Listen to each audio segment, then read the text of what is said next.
Ladies and gentlemen, how are you? We're back. We're back for Saturday night. I hope you're doing well out there. Did you watch your favorite football team today? Did they suck in preseason like the 49ers did? Um, the 49ers always tend to play very poorly during preseason. I have no idea why. They just do. And then when the season comes along, they just win every game. It is very odd, but today they looked like terrible. They looked very awful. But yeah, I hope your team did better than mine. We had a dude break a forearm. A guy named, what's his name? I can't remember now. But he broke his forearm. Ambry Thomas broke his forearm in like a quarter into the game. So he'll be gone for the year. He will not be playing football this year. Kim, hey, how are you? Glitter is forever. Kathy Lynch, Marilyn Landis, Jen is here. Glitter is here. I think I already said glitter. Angela, Lynn D, Mr. Sean is here. Andrew's here as well. Hey, Andrew. Who else? Who else? DJ was here earlier. I think that's it. All right. Hey, I wanted to show you something. Oh, did I say Kim? Hey, Kim. I wanted to show you something, Mamma Mia. Good to see you. So some bunch of public documents were released out of the Uvalde shooting that happened a couple of years ago. It seems like a settlement agreement was reached between media organizations and the the county, and I'll show you here. It says the city of Uvalde releases public records from Robb Elementary mass shooting in settlement with WFAA and other media outlets.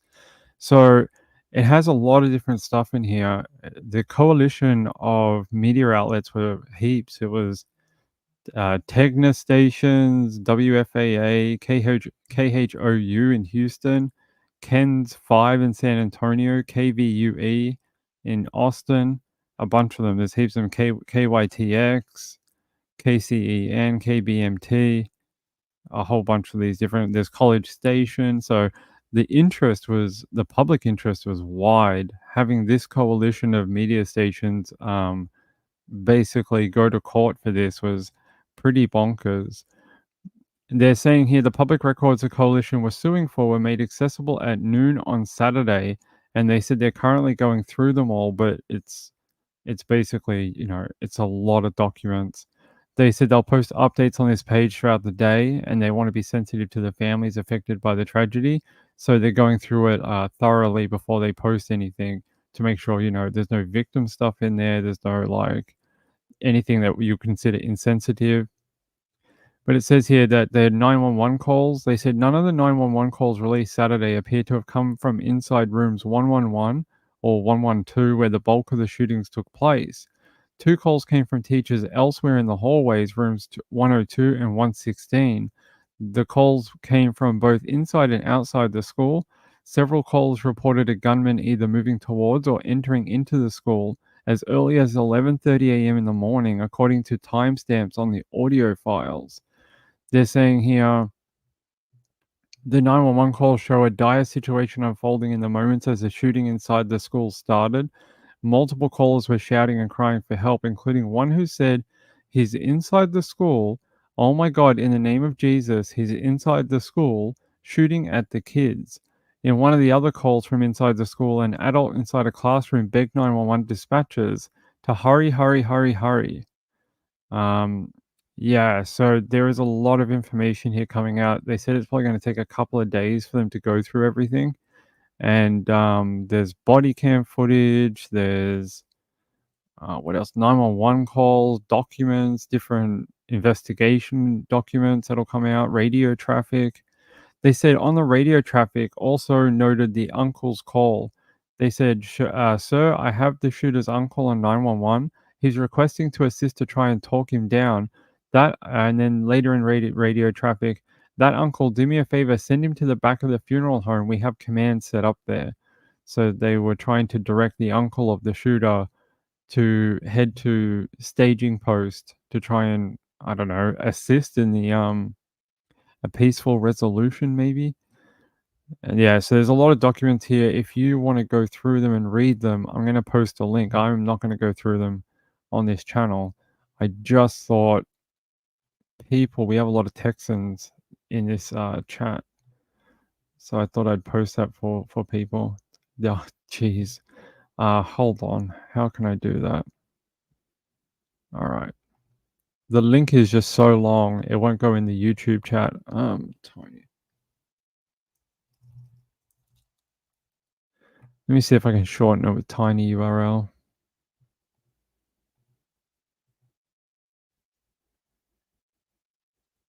All right. So that link I posted in the chat will not work. But here's a tiny URL for you. There you go. I'll put it on the screen. Oh, there we go. Hey, good to see you all. Hey, I'm here. I'm here from Melbourne, a sunny Melbourne on this Sunday. It is quite warm for winter, heading into the arse end of winter right now. It is getting warmer by the day, which is I hate it. I like winter. I like being cold. Um, yeah, I like being cold. It sucks. I hate that it's going away. All right. I have some breaking news out of Vanderbilt University. So, unfortunately, this ties into our first story. I don't know why we're having that type of day, but we just are here. Says two people shot, five in custody after shooting near Vanderbilt dorms. The shooting occurred outside Sutherland House about 4:30 p.m. They said two people were shot and five people are now in custody after a shooting near a residence hall on the university campus Saturday afternoon. The shooting happened near Sutherland House, and it's located at 1900 South Drive. The shooting prompted the university to issue a campus-wide alert to avoid the area and later provided an update that a suspect was in custody. The university said two people were transported to the University Medical Center with non-life-threatening injuries.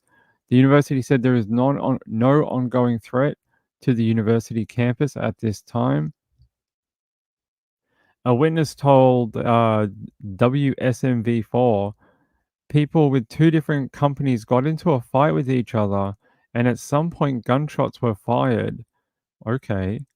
They said, I saw through my window just a bunch of people running around and police pulling up, one person on the floor, other people just going to that person on the floor. They said it was a terrifying experience. So, two random people who got into a bit of an argument from two different companies. Bit odd. Let's watch the video and try find out more. We have more information on the breaking news. We've been following a shooting on Vanderbilt's campus. Our Dryden Quigley is there. Dryden, what more have you learned? Yeah, we've here after a text was sent out to all staff and students. There was a shooting here. We can confirm that by police, but apparently it was between two construction companies that were working here. They got into an argument and things escalated. Shots were fired and two people were shot. Now, they do have one person in custody. A witness tells us that someone ran into the dorms to get away and another person fled into the neighborhood. Right now, they say there's no ongoing threat to the public, but we're still trying to work out exactly what led up to this argument. Police are still over here investigating and talking with people who witnessed it, so we'll keep you updated as we learn more. But here on Vanderbilt's campus, Dryden Quigley. So, two people with a construction company. That's just how we settle disagreements now. They fight and then they pull weapons and shoot people, apparently. Um, I find that very odd. Why would two people from a construction company or two different construction companies do this on a university campus? I mean, you would have to be very dumb to pull out a weapon at, near a university. I mean, very, very stupid. You would have to know about it. Okay, let me see if I can find another update. That was a few hours ago.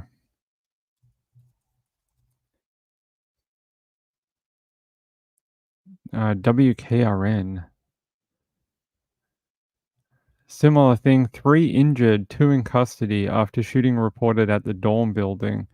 They said a shooting has been reported near the Vanderbilt campus at Sutherland. Run, hide, fight, which is the thing they tell people. That is very odd. Look at this. There's a photo here. You see the red car, and it's got a piece of wood through the rear window. The back taillights are being smashed in. I don't know what's going on here, but this is definitely a workman's truck that he may have crashed into. Maybe that's what the fight was over. I don't know. Maybe he's fighting the guy that crashed into his vehicle. Metro Police said a disorderly crowd call came in from the same address just after 4:30 p.m. on Saturday, but that call was upgraded to a shooting after this story was published. Okay. According to the Metro Nashville Police Department, investigators believe the incident happened between members of a construction crew working in Sutherland House over the termination of employment. So someone got fired and then a weapon was pulled. They said an officer at the scene initially told the news that 2 people were injured in the shooting. Officials later reported only 1 person was shot in the arm during the incident. But Vanderbilt has since confirmed that it was 2 people injured. By 6 p.m., they updated their alert page saying the suspect has been apprehended. There is no ongoing threat to the community at this time. Officers remain in the area. They said shortly before 7:30 p.m., News 2 received a statement from the university saying 5 people were taken into custody. They say police are investigating an altercation between external contractors conducting maintenance at an unoccupied Vanderbilt University residence hall. At this point, police are reporting shots fired by at least 2 individuals, and 5 people are now in custody. 2 people have been transported to the University Medical Center with non-life threatening injuries. There is no ongoing threat to the university campus. The investigation is ongoing, and more details may be provided as they become available. More than an hour after the video at the top of this story aired, Vanderbilt provided another update saying 2 people are still in custody and 3 people have been transported to the hospital with non-life threatening injuries as a result of the shooting. So yeah, let's see. They say they got a video here of something. Where is it? They said there's a video at the top of the page with a woman. There is no video on this page. What are they talking about? Let me try to go to a different one. Maybe they've removed the photo, the video. Yeah, there's no video on this page. Hold on. No, there's no video. Very odd. I don't know. It says it shows me there's a video there, but it's not there. Maybe I can try something. Maybe I can try this.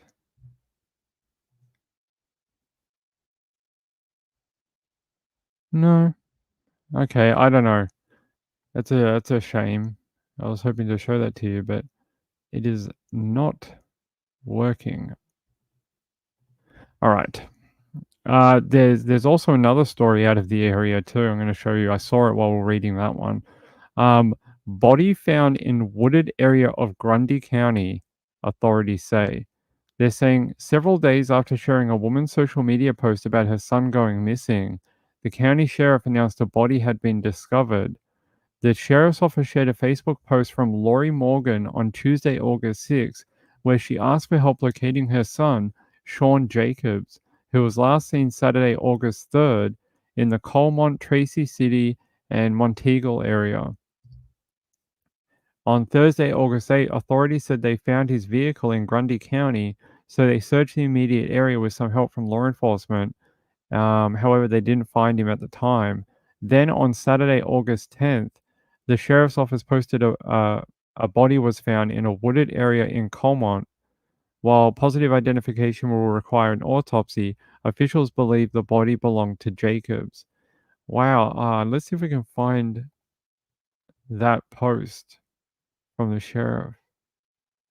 That is a very sad day for that family. Here's a photo of the man who they located his body today. This is his mum who posted it, Lori Morgan. So they were looking for this fella, and they've apparently found his body. They said, if anyone can help me locate my son Sean, last seen Saturday, August 3rd. If you have any information, please contact me or Robin John Jacobs or the Grundy County Sheriff's Office. Thank you so much. Keep us all in your prayers, please. Very sad. I don't know what the story is there, but they have been able to locate his body. Hey, Care in Canada. You put on your PJs and crawled into bed? It sounds like a good place to be. I was clickbaited. They clicked me. They got me. I don't know. I think maybe because people have been arrested, they may have removed the video because it's evidence. Possibly. It's happened before. Yeah, I've heard it is quite a good hospital. Lori Morgan, the country singer? No, I don't believe so. Let me check. She don't look like no country singer. It looks like just a normal lady. I'm guessing there's probably a few people called Lori Morgan. And the country singer is spelled Lorrie. This lady, at least that's her name on Facebook, is Lori. Oh, wait, yeah. Loril Morgan. And Lori Morgan. Oh, wait, actually, that's interesting. Her middle name is Lynn, not the lady on the Facebook, but the country singer is Loretta Lynn Morgan. That's her full name. The lady on Facebook is actually Lori L. Morgan. Let me see if the last name is spelled the same. It is, but I don't think it's a country singer. She's age 65. This lady looks a little older. No offense. I don't want to cause any offense to this woman. She looks a little older than 65, but let me see if I can figure it out. I can't get to her page. It's locked down, but I don't think so. Yeah, I would suggest that there's probably a lot of people. I think Morgan would be considered a very common last name, especially in America. The last name Morgan has really deep ties to very early settlement colonial times in America, like dating back hundreds of years. Morgan was if you look it up, that's why there is so many of them. There's a lot of Morgan families in, especially on the East Coast, especially on that East Coast, especially in some of these older states like Tennessee and like up in New York, down in the South. It's quite a common last name. Okay. All right. There's those two stories. That's a very sad update for that family. They're going to have a funeral. Not the news you want to have. Apparently, I have another missing person update. I don't even know how to pronounce this news station, but it's KOIN News 6. They're saying, witnesses say a man called freaking out with missing woman's body. Witnesses told detectives Alana Carroll may have overdosed according to court records. Nearly a year after a woman went missing in Clark County, detectives are investigating a man's connection to her presumed death, according to court records. The Clark County Sheriff's Office began searching for the 32-year-old after she disappeared in September 2023. Since then, court records provided to the news station has named a person under investigation while Carroll is presumed deceased. She's dead, unfortunately, they reckon. They say, we can confirm that we presume Alana Carroll to be deceased and that we continue to actively investigate the case in an effort to locate her remains and discern her cause and manner of disappearance. They said in a statement, we have several leads that we are working and we have identified a suspect in this case who is currently incarcerated on unrelated charges. So the person they think who may have had some involvement in her death and disposal of her body is currently in jail. They said before Carroll went missing, deputies said in court documents that she'd been staying in several residences in northern Clark County as she struggled with addiction and substance abuse issues. Several witnesses told officers that Carroll had seen the person of interest in the case in Battleground, Washington, prior to her disappearance, and that the pair knew each other from the drug scene. According to court documents, one witness told investigators a person of interest had called a friend freaking out while not knowing what to do with the body in his trunk after Carroll possibly overdosed sometime between August and October 2023. Court records state the witness who received the call told detectives the person of interest had said, "I think she's dead. I don't really know," before hanging up the phone. The person of interest later said the body was in his trunk when he woke up. Like, was it there before you went to sleep? Did it put itself there? What do you mean it's in your trunk when you woke up? The witness told investigators, according to the court documents. How many times are we going to say court documents? According to the court documents, the person of interest had sold his black 2003 Honda Accord to Pick and Pull, a recycled auto parts dealer, on September 11, 2023, and from there the car was sent to a recycling facility and shredded more than a month later. So they got no chance of trying to put a cadaver dog through it. On July 24, 2024, detectives requested a search warrant of the suspect's property. He has yet to be charged with a crime related to Carroll's disappearance and is currently in custody on charges related to a separate incident. All right, let's see if we can find out. There's a photo of Alana Carroll. And let me see if I can find anything else about Alana.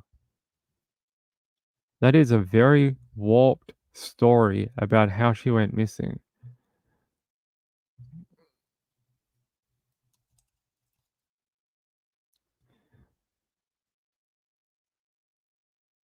That is very odd. I don't see anything.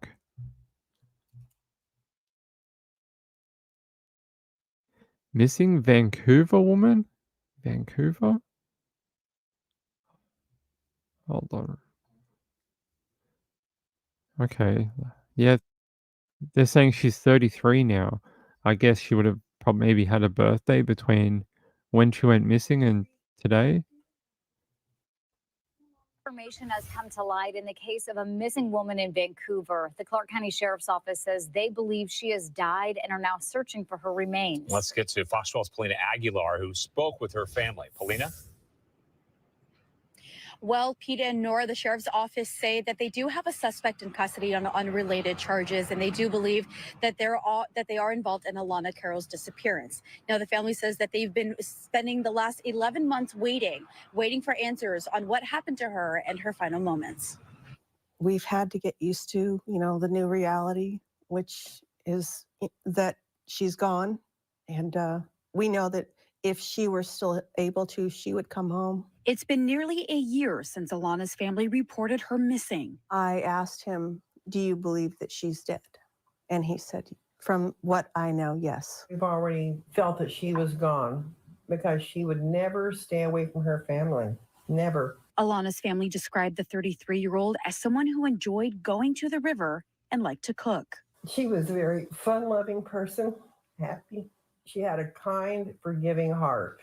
Court documents say Alana, who was struggling with substance use, was last seen in Battleground. Now, Clark County Sheriff's Office are looking for Alana's remains. You think of all the different scenarios of what could have happened to her and who did it. Have a lot of sleepless nights and a lot of tears. Police say they have a suspect in custody on unrelated charges. I think the way that we see it is that someone is put away and they can't hurt anyone else. Court records show Clark County Sheriff's Office are investigating Luke Grant on suspicion of unlawful disposal of human remains. There is no peace. Mm-mm. You don't know what happened. How can you be at peace? And even if someone was caught tomorrow, would you be at peace about that? No. Alana leaves behind 2 kids, ages 12 and 16. Now they wait to see if any of their questions will be answered. But they have been struggling. They wonder what happened to her and who is responsible and if she's ever going to be found. Everyone talks about closure. Well, there really isn't any closure in something like this. You just learn to deal with it because you have no other choice. Again, the suspect has not been charged in this case. Now, the family say they would like to honor Alana by celebrating her birthday at the end of the month. She would have turned 34. In Vancouver, Paulina Aguilar, Fox 12 Oregon. So Oregon, what a sad story that she leaves behind 2 children. I mean, not the ending that anyone would have liked for her. Let me see if we can find anything else about her. Let me see here. I'm just going to check a post here. I just want to make sure I'm not missing anything.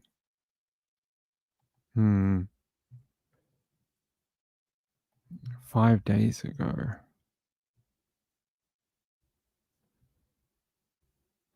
All right.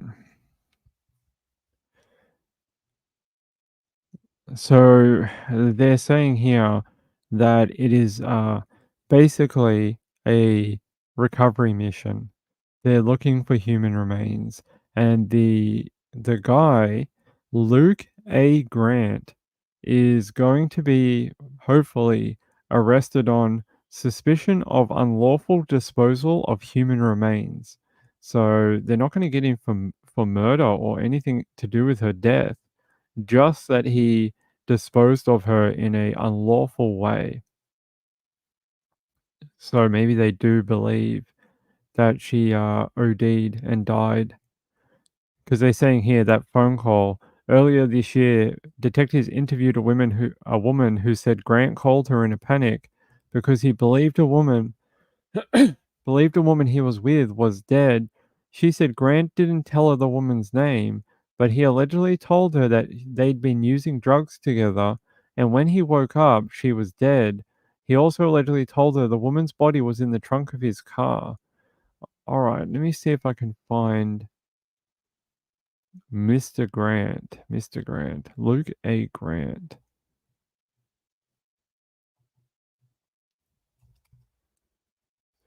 Mr. Luke A. Grant.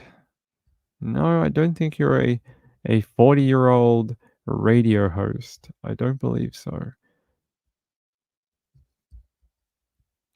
Give me 1 minute, guys. I'll be back in a second.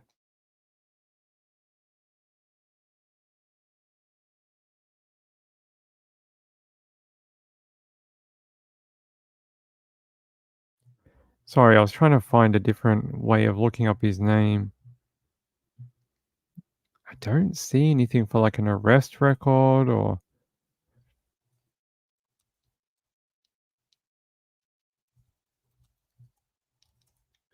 Let's see if I can type more something about Oregon.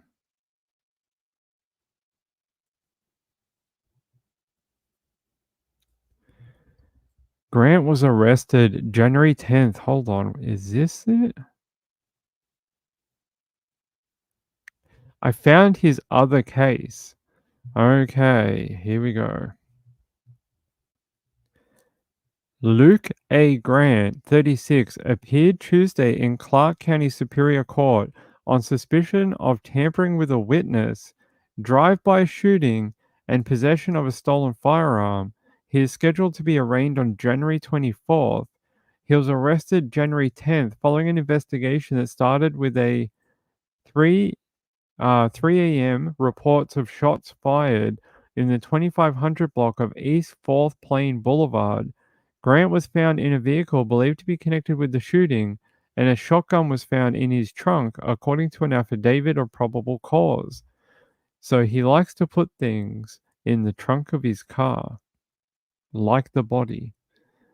Grant was initially arrested on suspicion of first-degree unlawful possession of a firearm, Police later referred a charge of witness tampering after Grant's girlfriend told them he pressured her into lying about the shotgun belonging to her. Further investigation determined Grant and 2 passengers in his car were involved in an armed confrontation with occupants of 2 other vehicles.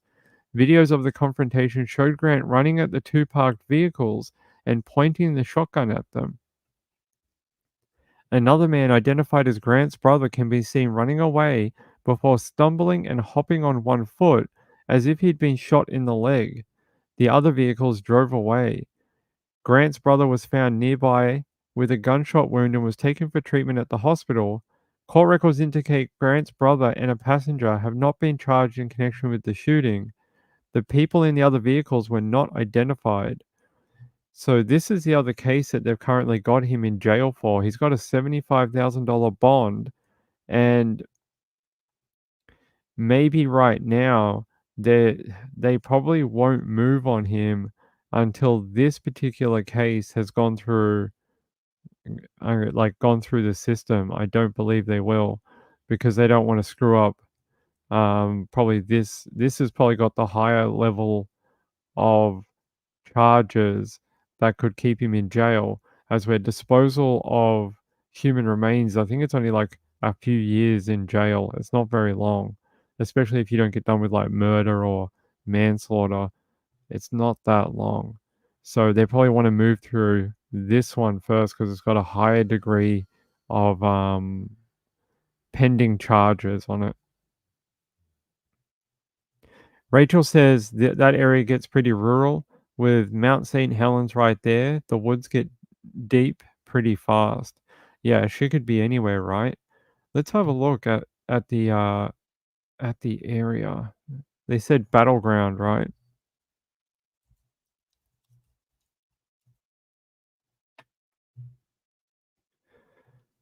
Let's have a look.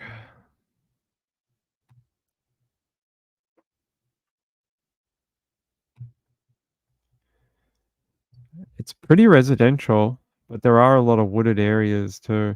Like this is the city of Battleground, but like, you know, look, you got giant wooded areas 2 minutes outside of the residential.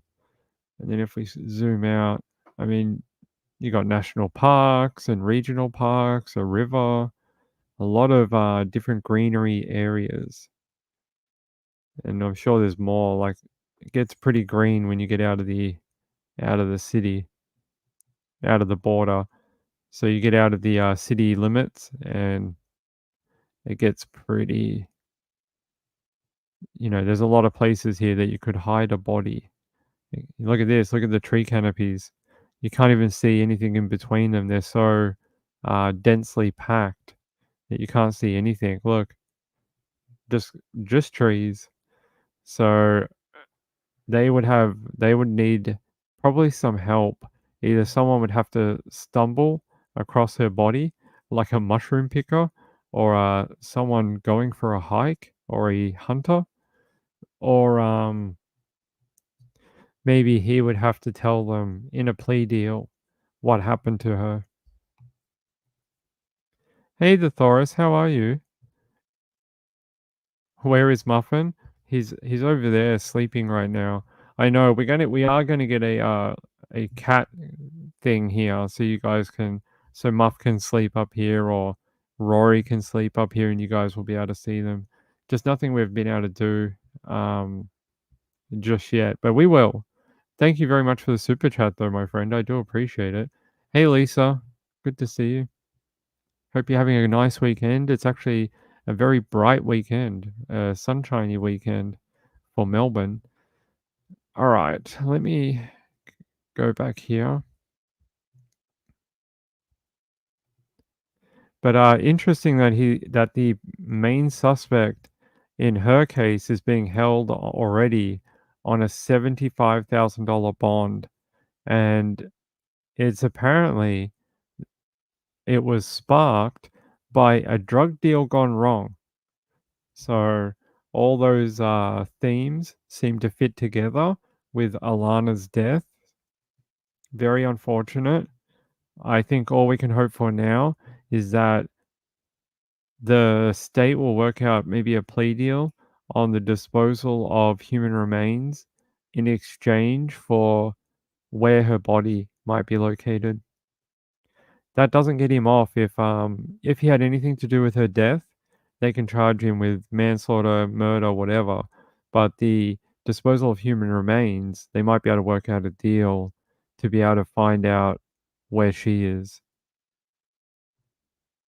Happy fake spring.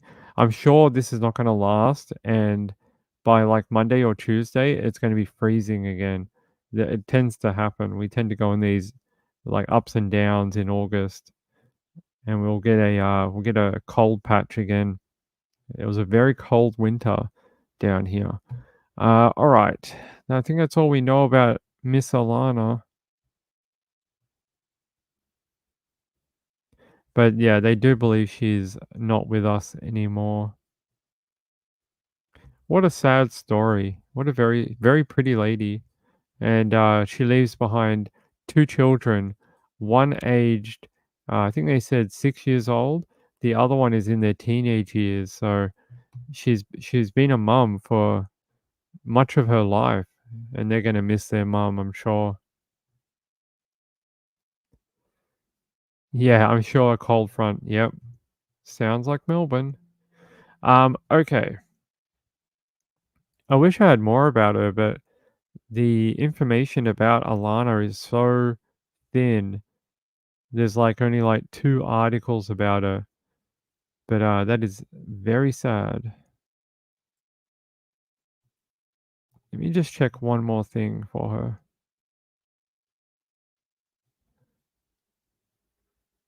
Go to KPTV, which is a Fox station. New information has come to light in the case of a missing woman in Vancouver. The Clark County Sheriff's Office says they believe she has died and are now searching for her remains. Let's get to Fox 12's Polina Aguilar, who spoke with her family. Polina? I know. That's the same one we watched before. I thought it was a new video. No, it's the same one we watched earlier. So, wait, what's this one? Why would they put this one in here? 5 years ago, Josh Applestill went missing east of Corbett near Lark Mountain. Does anyone in the chat know this one about Josh Applestill? I can't say I know it. Missing Corbett man's family seeks answers after 5 years. It's a long time for your loved one to be missing. 5 years. Actually, let's watch that video because I don't know anything about Josh. In other news now, 5 years ago, a man went missing east of Corbett, and his family has never stopped hoping that he would be found. And tonight, they're reminding the public to be on the lookout for their loved one as they continue their search for answers. Fox 12's Jeffrey Lindblom joins us live from Troutdale with more. Jeffrey? Amel, Anna, after a recent sketch came out of a missing person, the family of Josh Applestill thought they might have finally received the closure they've been looking for, but that excitement was short-lived. I was 50-50. It could be him, it could not. JC Hoskins says she saw this sketch coming out a week ago. It's what is believed a man might look like whose skeletal remains were found in Cowlitz County, Washington in 2021. The resemblances in this was very, very close to Josh. But after a DNA sample, even though there are some resemblances between the two men, it turns out it wasn't her brother, Josh Applestill, who went missing in February 2019. But nearing some sort of closure after 5 long years has relit a fire within her to remind the community to be on the lookout for her brother, who she describes as generous and very funny. He had a son that he loved dearly. He was just a really good person. She says it all started those 5 years ago, after days had gone by without anyone hearing from Applestill. It was really abrupt and really strange. She says investigators would find that one of his last known locations was somewhere around Larch Mountain, where a Snapchat video pinged somewhere around here while he was at a bonfire with some other people wearing what would end up being his last known outfit and last known location. It's just strange. 5 years and he hasn't seen his son or anything, so it just doesn't make sense. Still. She says this area was cold and snowy when searches initially began, and there wasn't much evidence of anything. But when rescue efforts were made months later, and in the summertime, they'd find her brother's clothes, iPod, and headphones, but never him. And the investigation eventually went cold. The first year was, gung-ho, we flyers, shirts. In that time, Applestill's family also held a celebration of life for him. But now, and after a half a decade of searching has gone by, they remain confused, uncertain, and seeking some sort of answer. Anything, a body, or an answer. So if we find him, that's great. If we find an answer, that's good enough for me. Oskin says when it comes to her brother, she will never stop searching for that answer. And she's hoping the community hears her plea for help and understands that after 5 years, she and her family are still looking. And we want. I mean, you look at that surroundings, look at that in that photo. This is a very similar area to where that other woman, Alana, went missing. Look at all the trees. I mean, it's like searching for a needle in a haystack. And I feel very sorry for this family. The fact that they found some of his belongings, but not him, must add to their pain every day that they felt so close to a resolution finding his property, but not him. It must feel just outside of their grasp. Like they must just be like, why did we find his stuff, but not him? And that must be a demon they wrestle with every day. Understands that after 5 years, she and her family are still looking. And we want him to come home. If you know anything about the whereabouts of Applestill, you're encouraged to reach out to the Multnomah County Sheriff's Office tip line, which you can do anonymously. Reporting live in Troutdale, I'm Jeffrey Lindblom for Fox 12 Oregon. I have some photos from him, from the family. They have a Facebook page called Help Us Find Josh Applestill.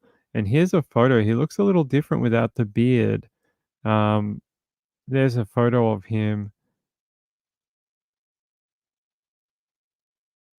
I don't know what that is, but they said here that horrible anniversary is right around the corner, marking 5 years and no answers. 5 years of moving on without you here for milestones.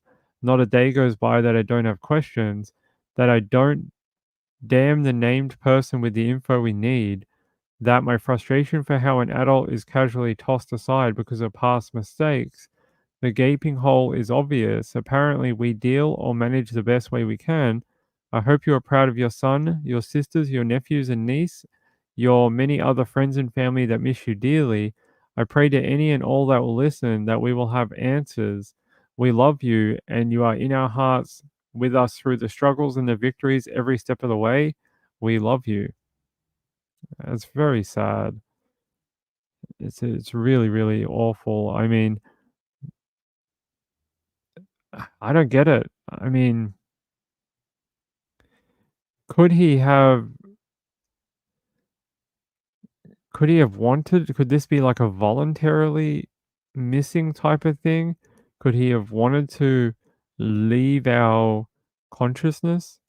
Is this something where he deliberately made it hard to find so his family wouldn't have to find him, in that state? It could be something like that. I don't know, because it's really odd that they found his personal items but not him. And I've heard this before. People that will go off into the woods to leave our world will often leave clues that they were there. Like they'll leave property that people will know that they own that. And they do that and then go to a different area where it's much harder to find so that their family doesn't have to find them after doing what they will do. I don't know if that's what happened here. I'm just saying I find it a little odd. Hey, Lisa.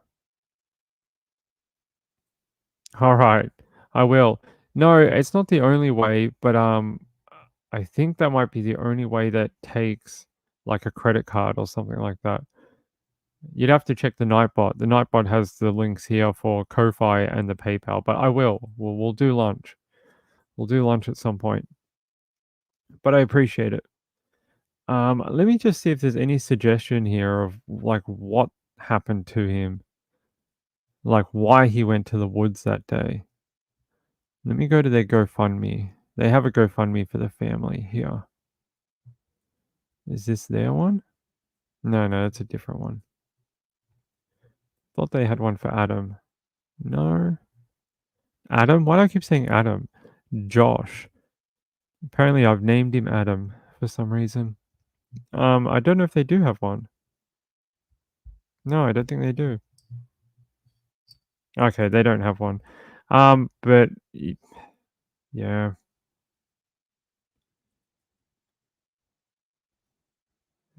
Yeah, I don't see anything else that they might.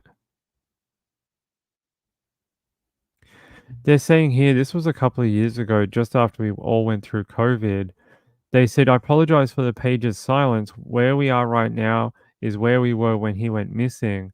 There's been no new information, and there has been no tips since the day one. Add into it the crap show that is COVID and other things. Yeah, basically they say they don't know anything more than the day that he went missing. And now it's 5 years later, and they just don't have any more information. Says here, he was last seen on the 8th of the 2nd, 2019, Snowgate at the end of Lark Mountain in Corbett, Oregon. He was attending a bonfire. Is that like a public thing, like a giant event that people go to, like a community type event? Or is this more like he went to a mate's place to have a bonfire and drink some beers? I don't know, it doesn't tell me, but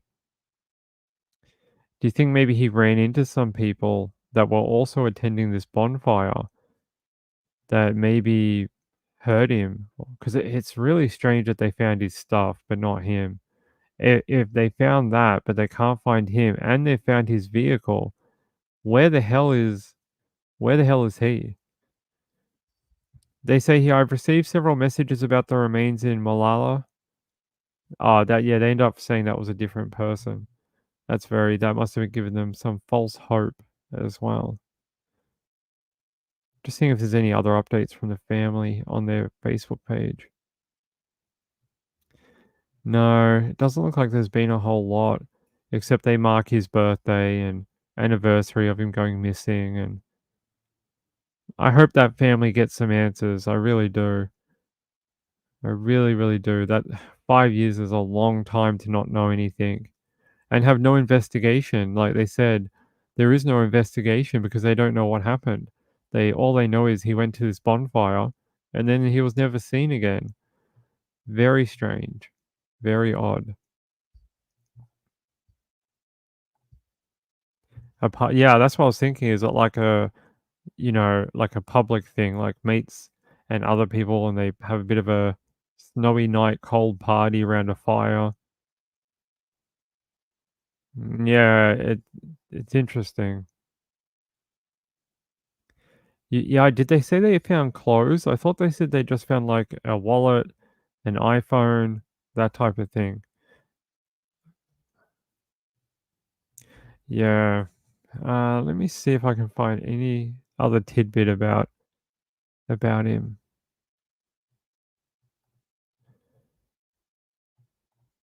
It's a long time to not really have any media done for you either. Let's see if we can find anything from years ago. Here we go. This is like the original article when he went missing. Let's see if it has more information.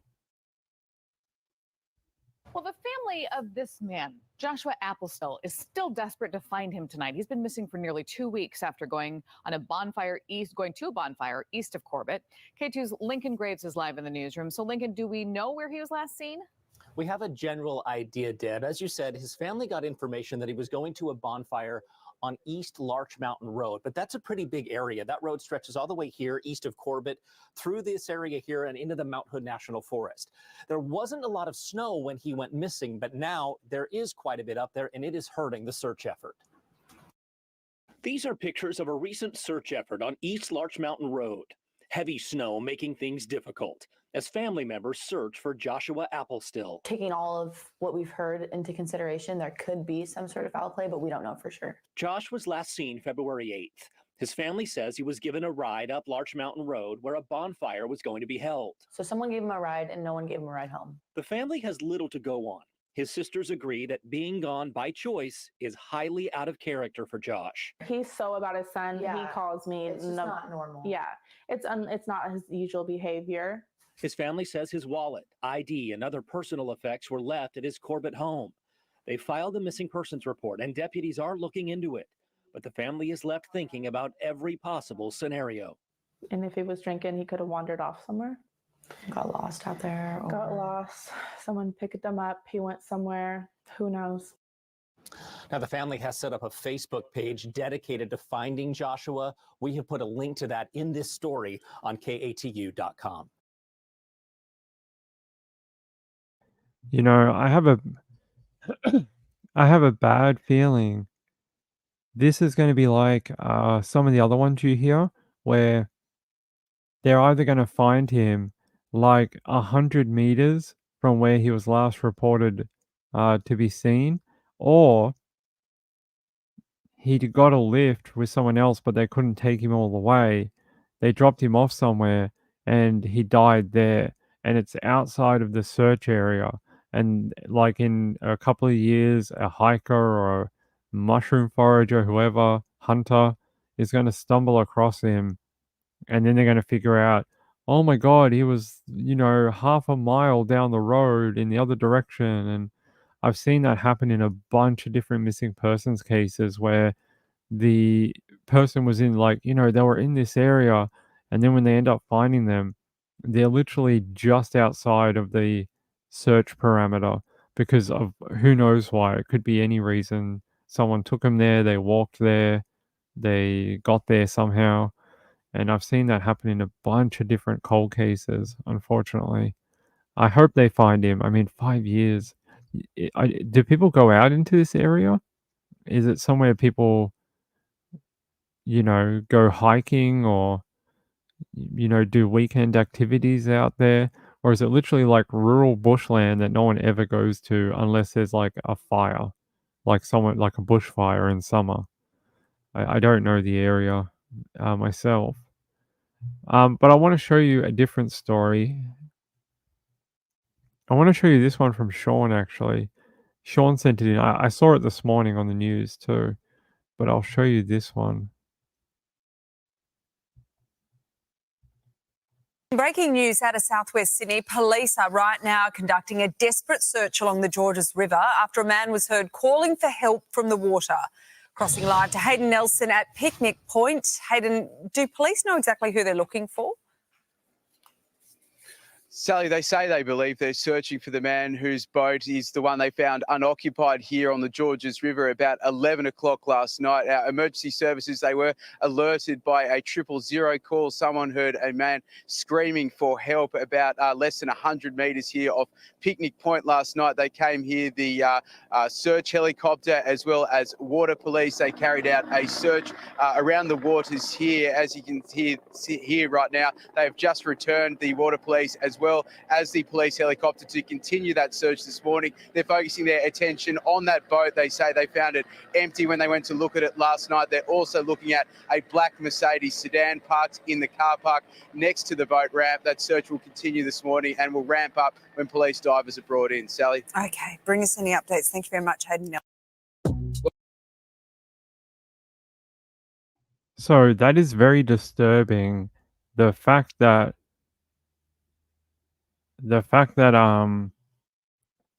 they heard someone screaming for help, and then by the time emergency services were able to get out there, they were unable to locate the man who was screaming for help, but they found a boat unoccupied. Yeah, of course there will be sharks. It's Sydney, of course. Al's boat shed is torn down. I don't know. I definitely think that it's worrying that the guy was out there. I wonder if he fell overboard and that's why he was screaming for help, because he couldn't get back to the boat. Oftentimes, if you fall overboard, you can't make it back to the boat because the current moves so fast that you can't overswim it to get back to the boat.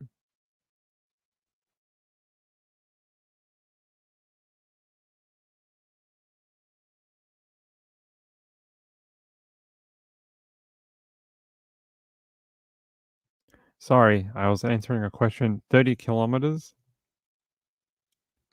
Yeah, that's what I think. I think he fell overboard and that he was screaming for help. This is why they tell you to wear a life jacket. You gotta wear a life jacket. You wear a life jacket, you can sit in the water for hours and it'll keep your head above water. Now, I know Sean said maybe a shark got him, and it is nighttime.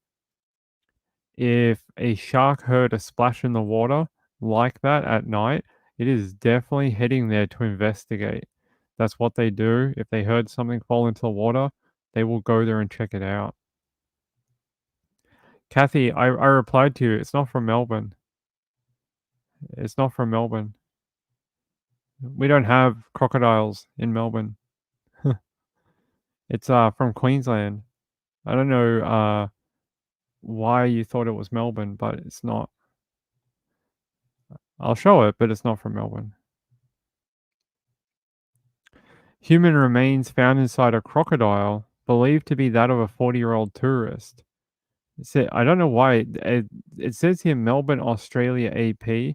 That is probably the office from Associated Press that did the story, not where it's located.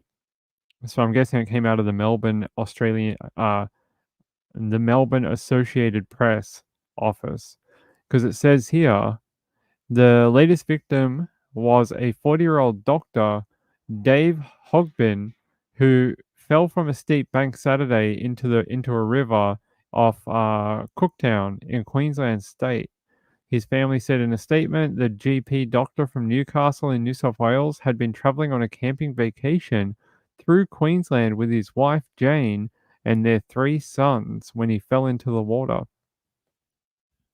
They said wildlife rangers on Monday euthanized a almost 5-meter crocodile, or a 16-foot crocodile, in a creek 4 kilometers from where he was last seen. The crocodile had scars on its snout, like those witnesses described as seeing on the reptile in the vicinity of the disappearance, and they've apparently found human remains inside of that crocodile. Very sad. You got to really be careful of waterways up north. If you're anywhere up north, there is probably a crocodile. They are everywhere. They are just everywhere. They are like they're like rats and mice, but bigger and scarier. They just live everywhere up north. Any river, creek, waterway, it probably has some sort of crocodile. A bull shark too. The more further north you get, the more bull sharks you get. Northern New South Wales, Sydney, Queensland, Townsville, all up there. You start getting further north, you'll get more bull sharks too. Yeah, the fact that his family witnesses, it says here, it says Dave's final decisive act was to let go of his wife's arm when he realized she was falling in too, despite knowing she was his only lifeline to being saved. But they're saying that if he had held on to his wife, it's possible that she would have fallen in too and possibly became a victim to the crocodile as well. It says Jane said her husband's decision saved her life. She said, "He saved me. His last act was not to pull me in with him. I'm glad I'm still here because it could have been a millionfold worse for everyone involved, not just the boys." A family friend said a small consolation was that none of the 3 children saw the tragedy unfold. So, very, very sad. It says here, this year alone in Australia, we've had 3 fatal attacks by a crocodile, close to the worst annual death toll on record, which is 4 in 2014. A 16-year-old boy was killed while swimming off a Queensland island on April 18th. They're saying here, look, the crocodile population has exploded across Australia since the predators became a protected species in the early 1970s. So I'm telling you, they are literally everywhere because you cannot hunt them. You're not allowed to hunt them. You're not allowed to kill them. They are breeding like wildfire. And if you go up north, they are just everywhere. Like, you guys think you have alligator problems in Florida? Go to North Queensland and Northern Territory and Northern WA. A kid, a 16-year-old kid, was taken by a crocodile in salt water. He was swimming off an island, and he was in the surf of the island, and the crocodile took him. Not a creek, not like a river, in the freaking ocean. And a crocodile took him. Like, when you go in the ocean, what are you more scared of? A shark attack? I'd probably be scared of a shark attack, right? I wouldn't be thinking, oh my God, a crocodile has, got a hold of my leg. I'd be thinking, oh my God, it's a great white. So, I don't know. They've never done one since 1970, and them being a protected species. The only people who kill them are sort of in cases like this where a human has been taken and they can identify the crocodile. They will euthanize the crocodile to retrieve the remains of the human. That's about. Sometimes if the crocodile is like a problem and it's attacking dogs and it's showing very aggressive nature to humans or something like that, they might kill one, but not. We don't have a ton of poachers, no, not really. Yeah, don't be going swimming in the north.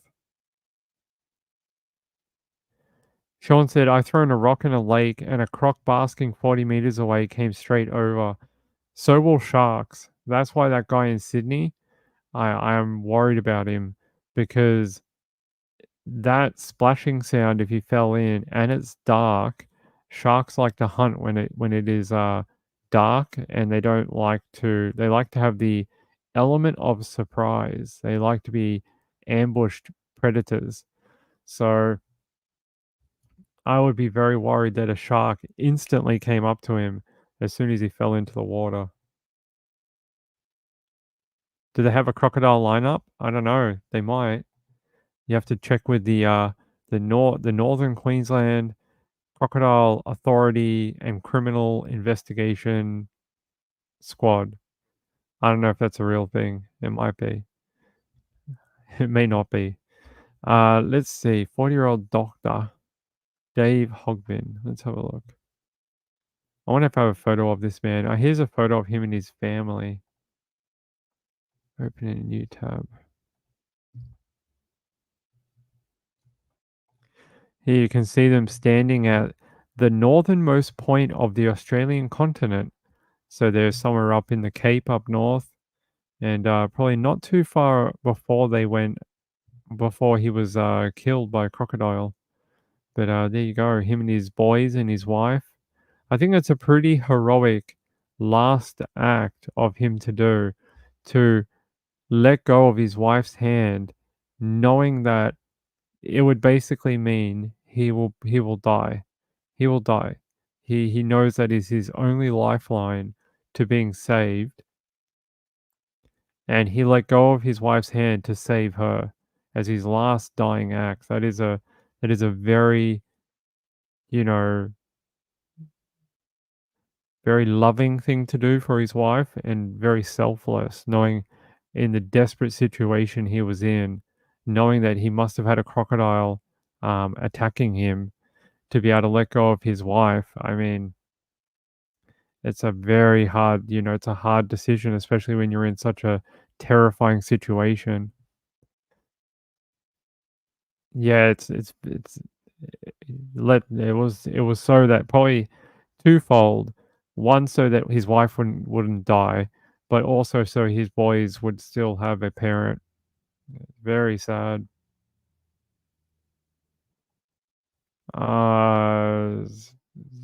Northern Queensland is very, when Americans ask me, every time Americans ask me what is Queensland like, I think to myself, how can I explain it to you? And I'm like, Queensland is a mix of Texas and Florida. If you mix Texas and Florida together, you get Queensland, and that's the best way I can describe it to you. So mix those two states and people together, and you got Queensland. So that'll explain your bullet holes. If you want to know the bullet holes in the sign, Texas and Florida. Yeah, very sad. Very sad. Yeah, it's a awful situation to find himself in. Yeah, so the other way you can think of it too is Australia is in the southern part of like we're below the equator in the southern hemisphere. So in America, all your states that are hot are down south, right? So when you go, oh, those southern states are very warm, Arizona, Texas, New Mexico, Louisiana, Florida, etc. In Australia, all our hot states are up north. So when we say up north, we're talking about all the places that are really hot. I mean, it gets hot everywhere in Australia, but the ones up north get hot all year round. So you're talking like Queensland, Northern Territory, WA, Northern WA, and that's very much like the southern states in America. So the states that are south in Australia are more like your northern states. So it's colder here throughout the year. The daily temperature is a lot less, that type of thing. So that's the best way to try and compare the two. All right.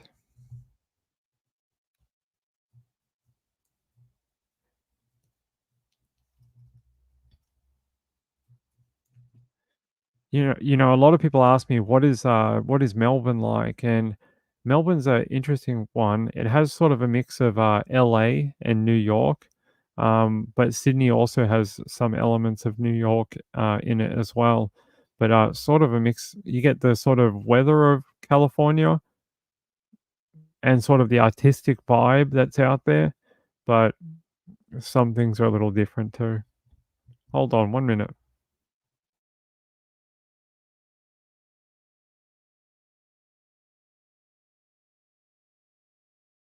All right, there we go.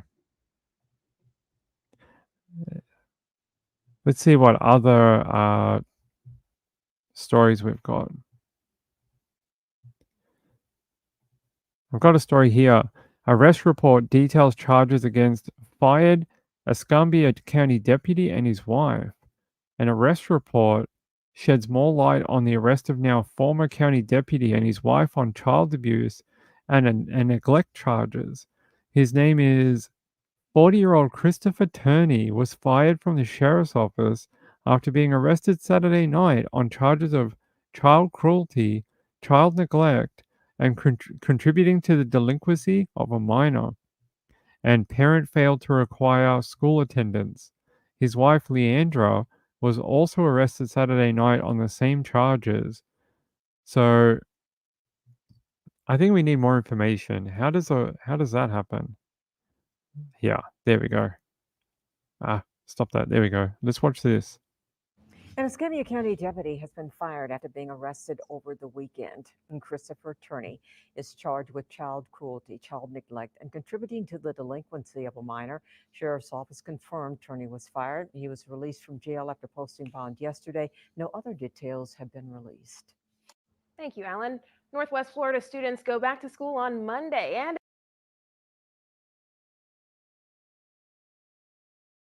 Okay, that didn't really help. Yeah, Melbourne is a big city. It's a second largest city in Australia and the fastest growing city, or it was the fastest growing city for many decades. So this is a pretty large city. Sydney is bigger, but Melbourne is the second biggest. So it's quite a popular city, quite a large city, and we are the southernmost beside Tasmania is the southernmost in Australia, but it's an island. Melbourne is the southernmost on the mainland. So yeah, we're very far south. It says he was booked into the county jail. How embarrassing for him. Imagine being a cop and you're a deputy, and then your work friends have to book you into jail. They said on child cruelty, child neglect, contributing to the delinquency of a minor. It says parent failed to require school attendance. So they got done for not sending their kids to school every day. And they said he was terminated from his position on Monday after being jailed. He was released from jail on Sunday afternoon on a $17,000 bond. No further details were made available. Yeah, they're saying here, it must be really bad if they terminated him like first thing on Monday morning. I'm trying to see if the comments have anything interesting.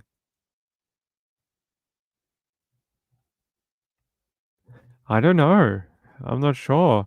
It just says here, on July 28th, deputies responded to a call at a church on Mobile Highway. According to the report, a child alleged physical and mental abuse by Christopher and Leandra, saying he didn't want to return home. The report states the child said Christopher physically abused him, but he was afraid to tell his story because he thought no one would believe him due to Christopher being a deputy. The child described the physical abuse as punches to the face, being choked out until he was unable to breathe. The report states the child also told deputies he was not attending school or received an education of any kind since he was adopted in 2017. He added that he works and makes money mowing grass, but Christopher takes all the money to buy groceries. According to the report, on July 30, deputies spoke to another child that lived in their home. The report states she told deputies that she's homeschooled, saying she works on school assignments for 1 to 2 hours per day, which the wife oversees. According to the report, the child states she reads books and describes what it was about. Then Leandra gives her a passing grade. She added that Leandra is often out of town for business and was not able to provide schoolwork supervision. The child told deputies she's unaware what grade level she is in and confirmed she had never been evaluated by a licensed teacher or undergone a yearly assessment test. So apparently the county says that the attorneys are not in compliance with reporting requirements of homeschooling rules. Yeah, that's they said they're not being maintained properly. They have some health issues too. Awful. Awful for these little kids. Why would you not send them to school? And what is this? Oh, we make them do work. Oh, we make them do work and we make them mow lawns and we take all the money to buy groceries. Damn right they should have been arrested, and those kids need to go to better homes. That adoption record needs to be ripped up, and that little kid needs to, and the other one needs to go to a better home. I mean, that is disgusting. It really is. I hope those kids get a better place to live. Though those people are disgusting. They really are. They said here Yeah, just that they've been arrested, they're gonna go through the court system, and that he was fired from his job at the police station, so terrible, terrible. Hopefully we hear more about what happened to the children. Hopefully they'll get put in a nice home where they can get some help. What an absolute horrible person him and his wife were. Absolutely disgusting. Saying that you're homeschooling them and not actually giving them any schoolwork or, not providing any attention to them during the day. It basically sounds like the wife is always away and they just do whatever. They don't do any schoolwork, they just hang around the home. The boy goes and mows lawns for dad, not really dad, but dad. And he gives all the money he earns from mowing the lawns to his father, adoptive father, and he doesn't get anything out of it. Disgusting. You don't buy children, like, you don't adopt children so that they can become your, you know, your little minions who go around and work odd jobs to provide more money for the household. That is awful. Glad they figured that out. I'm glad he got charged, and bit sad that he made it out of jail though. Bit sad that he bonded out. But they'll get what's coming to them. They will. They will definitely they'll definitely be found guilty, I'm sure of that. Okay, what else? I think we're almost done, people. I think we're almost done for Saturday night. I don't think I have too much more for you. Saturdays can always be a little thin on the ground for news. Hold on, I think DJ sent one he wants me to do. I don't know if I can do this one, my friend.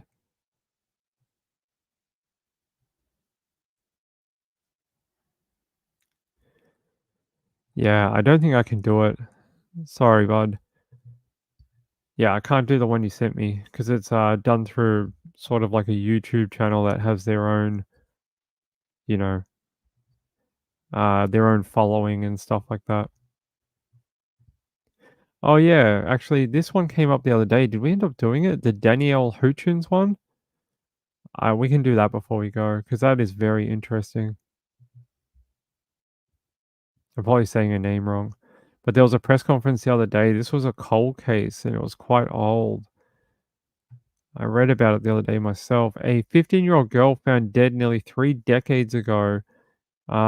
Detectives have cracked the cold case, with the accused killer taking his own life after being confronted about her death.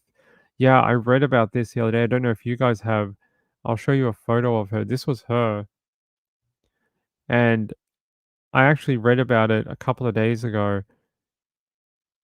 She was in like a forest area or like a national park, and she came across her accused killer, and it was like a crime of opportunity.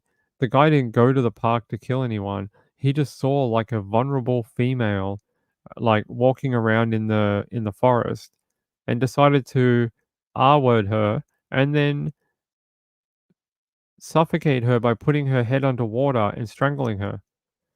It is really that brutal. Says here, Danielle was found lying face down in a pool of just 4 inches of water in swampland near Belgrade, Montana, on September 21st, 1996.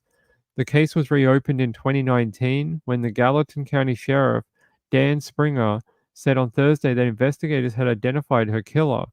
Paul Nathaniel Hutchinson, 55, took his own life on July 24th, a day after police questioned him as a suspect in the teenager's death. Yeah, so they went to visit him, asked him about this woman, and the next day he left this world by his own volition. He decided to just nope out of it and not take any responsibility for what he did to her. Finally realized that the police were onto him and said, I'm out of here. They said his DNA was matched to 4 arm hairs found on her body, providing 100% confirmation that he was the killer. They're saying here Hutchinson, who was married for 22 years and had 2 adult children, was living 100 miles from Belgrade, working as a fisheries biologist for the Bureau of Land Management in Dillon, Montana. Hutchinson and Hutchins didn't know each other, according to investigators who described it as a crime of opportunity. They believe they randomly encountered each other at the river where he R-worded her, then suffocated her in shallow water. They said that he displayed extreme nervousness when detectives questioned him on July 23rd. Investigators noted he sweated profusely, scratched his face, and chewed on his hand. Chewed on his hand? Why would you chew on your hand when you're nervous? Do you just put your hand in your mouth and just start going to town? Is this a thing in the FBI handbook? In the FBI handbook. Yeah, that's a good pun. When shown a photo of Danielle, Hutchinson slumped in his chair and exhibited signs of being uncomfortable. Upon release, his behavior was observed to be erratic. Here's a photo of her with her youngest sister, Stephanie, who is now 39. Her sister is 39 years old now. It's almost like she stopped in time. This is like the last of what she looked like, but her little sister kept growing, and now she's 39. Here's a photo of him. Paul Nathaniel Hutchinson, 55, took his own life on July 24th, the day after he realized police were onto him. That is brutal. But I don't know how often that happens in cold cases, but I'm guessing maybe it's not as uncommon as we know. All right, let's watch the coverage for it and see how badly I butchered her last name. Let's see. It looks to me as Hutchins, but it could be something else. Big news coming from the Gallatin County Sheriff's Office as it announces the end of a nearly 3-decade-long cold case. A family has waited 28 years to discover who killed their 15-year-old daughter. That wait now over as forensic evidence has determined Paul Hutchinson murdered Danielle Hoin at the Cameron Bridge fishing access back in 1996. MTN's Cassidy Powers has this long-awaited update. Thursday, the sheriff's office announced who killed Danielle Hoin, the 15-year-old girl who was raped and murdered right here at Cameron Bridge nearly 28 years ago. And although we now know the killer, we still may never know what prompted him to kill an innocent girl.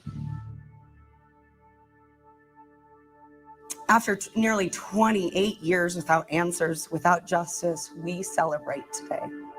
September 21st, 1996, 15-year-old Danielle Hoin left her home in Belgrade and drove out to Cameron Bridge fishing access. But Danny never returned home. Several hours after she went missing, Danny was found by family friends, murdered. He was the one who forcefully and violently sexually assaulted my sister, then held her head down in a marsh until she choked to death on mud. Who killed Danielle Hoin? That was the question that remained unanswered for almost 28 years, until about a month ago. During the initial investigation, 4 hairs were collected from Danny's body. The sheriff's office reopened Danny's case in 2019. New technology gave hope for a different outcome in this cold case. A match was finally found in the database of a large American genealogy company through a court order. Preliminary DNA analysis led us to Paul Hutchinson of Dillon, Montana. In July of 2024, investigators interviewed 55-year-old Paul Hutchinson. As they discussed Danny's case, he exhibited signs of nervousness and other erratic behaviors. Less than 12 hours later, Hutchinson committed suicide. After the suicide, the sheriff's office received confirmation that DNA evidence was a complete match to Paul Hutchinson. Springer says Hutchinson was a graduate student at Montana State and had only been in the area a short period at the time of the murder. This appeared to be a crime of opportunity where an evil man took the life of an innocent and lovely 15-year-old girl. After nearly 28 years of fighting to find justice for her sister, Stephanie Houchins says she still feels unsatisfied. Danielle's story should anger you, should make you think about your mothers, your sisters, your wives, and your daughters. Should make you think about everything you would do to protect and honor the women you love. In Belgrade, Cassidy Powell. The lady at the end saying it should make us angry and that, it does. But I only have one question. The fuck were you doing for 20 years on it? Like, why did I have to wait so long? You had these hairs. What'd you do with them? Just sit on them? Like, telling everyone 20 years later you should be angry. Should have been angry at the time it happened. I mean, apparently her family are not very happy because they're saying that, the police are like, oh, we always knew and we always knew this was a murder and stuff like that. Well, apparently they told the family, they told the family that it was a accidental death, that she drowned in water. That it was, here, where is the quote? The family was in the media. Sorry if that was a sister. Sorry, I thought it was a detective saying we should all be angry. And I was like, what are you doing? Because the family was really mad. That's why I said it, because they were really pissed off because they had told them for years that she somehow tripped and drowned in 4 inches of water. And they're like, how do you drown in 4 inches of water? Like, you could just roll over and you would be fine. Like, it didn't make any sense. And so for so long, they've been battling to try and get this to get the police department to take it seriously. Yeah, they literally came to her father, sat down with him and told him they believe that she drowned in 4 inches of water. And they kept saying that. So this murder angle and all this only came up recently, according to them.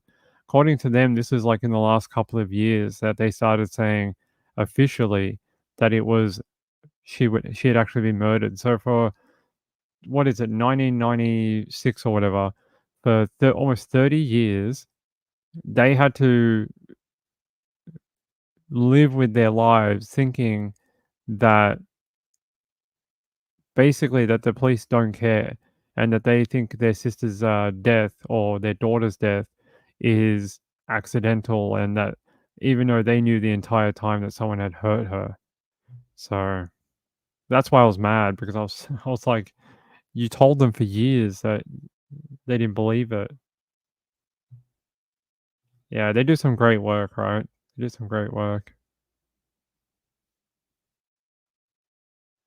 Lisa says, I hate to say, but sometimes Ellie takes the easy option, ran away, oops, accident, case closed. I want to know the science behind how you drown in 4 inches of water while you're medically fine. Like, they didn't find anything medically wrong with her. It's not like she had a heart attack or anything. I'll see if I can find that quote from the family, because I was reading about it the other day about how they had been campaigning for years to get more movement on her case, because they knew the whole time that it wasn't an accident, that she didn't just trip and then inhale a bunch of mud and water, which sounds ridiculous to everyone, right? All right, let me show you that. Sorry, I thought that was the lead detective on the case. And I was like, how dare you ask us to be angry all these years later after, like, you didn't do anything for almost 30 years. Let me see if I can find that quote.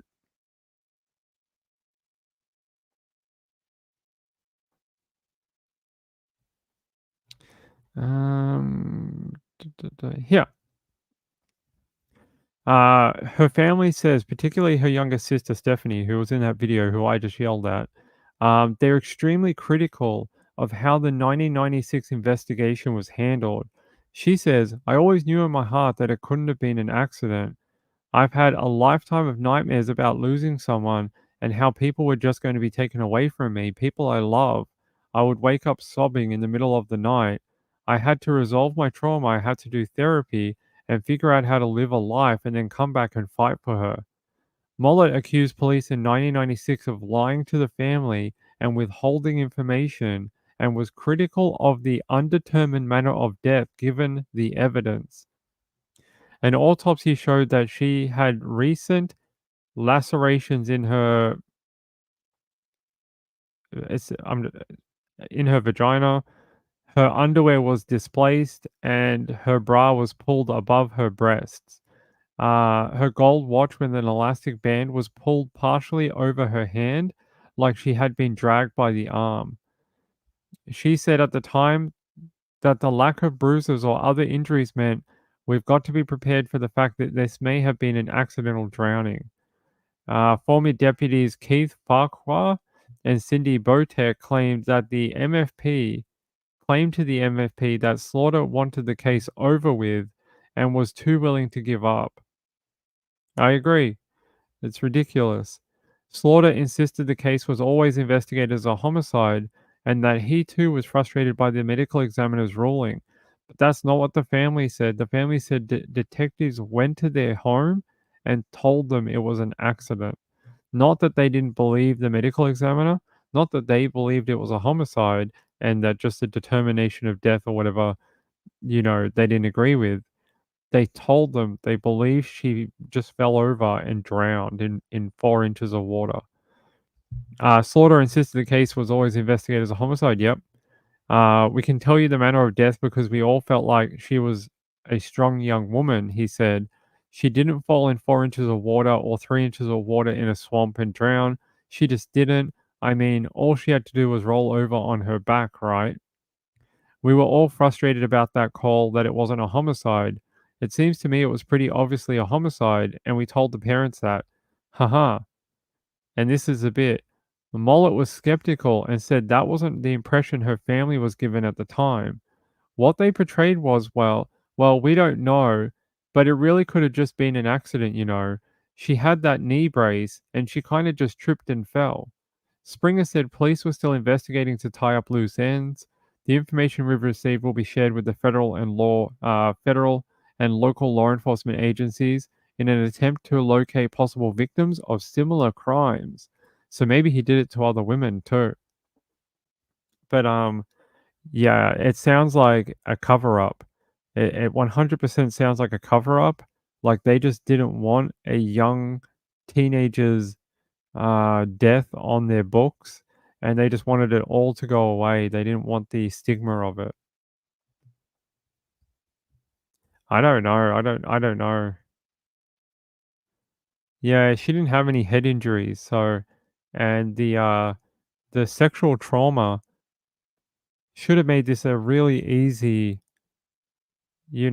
what did she trip, fall, drown in the water, and then someone came up there and SA'd her.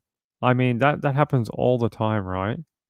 That happens all the time. Women often pass out, trip and fall in the forest, and then people are like, "Hey, let me go get some of that." It just doesn't make any sense. And yeah, I don't know what they were covering up at the time. I don't know if there was an election going on for, re-election campaign for, like for the sheriff or whatever. But the family has every right to be angry about the way the sister was treated, like in her death. But they also should be very angry that it took almost 30 years to get an answer as to what happened to their sister and daughter officially. If the sheriff or the police or whatever didn't believe the finding from the medical examiner, then why didn't they go above him and send her to a different medical examiner? Like they could have sent her out of state to a different or a different county and got a second opinion. If they really didn't believe the determination that he came up with, they could have sent it to another medical doctor or death investigator in a larger city or something like that that had more resources to investigate what happened to her. But instead, they just believed what the ME said and went, "Oh yeah, the ME says nothing wrong here. So how about we just all agree that she just fell over and drowned in the water?" So I 100% think that they should be very mad. And it's probably not the people that are there today the sheriffs and that are there today are probably not the same people who were there 30 years ago. So they're doing their best job today, I guess. But the people who were there back then deserve some looking into. Sorry, it makes me mad when people get treated like that from law enforcement. All right. I'm going to do this one. This one's from Kathy. It says an 89-year-old hiker is missing in Idaho. Hunter Creek Trailhead in Idaho on August 1st. His name is Bing Oldbum. His name, if you're Australian, you'd pronounce that Olbum. So his name is Bing Olbum, and he was on the Hunter Creek Trailhead on Idaho on August 1st. They said he has not returned to the exit point of the McDonald Creek area. He only had 5 days of supplies with him, according to the sheriff's office. He was reported missing to the sheriff's office on August 6. Crews were out on the trail searching for him on Friday, while helicopters were assisting in the search from the air. Search crews have not found any of his belongings on the trail. He has hiked in other areas, but this was his first time on this particular trail, according to the sheriff's office. Let's see if I can get you a better photo of him. There's his photo. Let me try and find Bing Album. All right, let me see if there's anything else on this fella. Let's try to find a local news agency. There we go. No, 89-year-old hiker missing in Idaho. Search is underway for an 89-year-old hiker. He was last seen over a week ago when he was dropped off at a trailhead by a family member. He only had those 5 days of supplies. He was reported missing on August 6th, and they were out searching for him on Friday. They even have helicopters assisting in the search from the air, but so far have not been able to locate him. Search crews have not found any of his belongings. That is very concerning, that they can't find even his backpack or a tent or whatever. Let me search his name in and see if there's an update from today.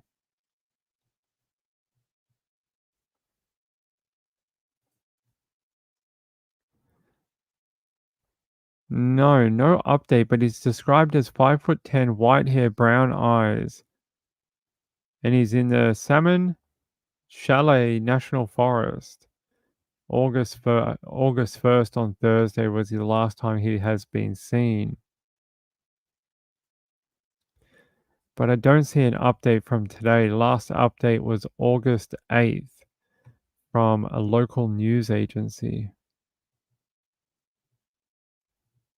The Custer County Sheriff's Office is looking for a missing hiker. Search and rescue crews are looking for 89-year-old Bing Olbum, who disappeared while hiking.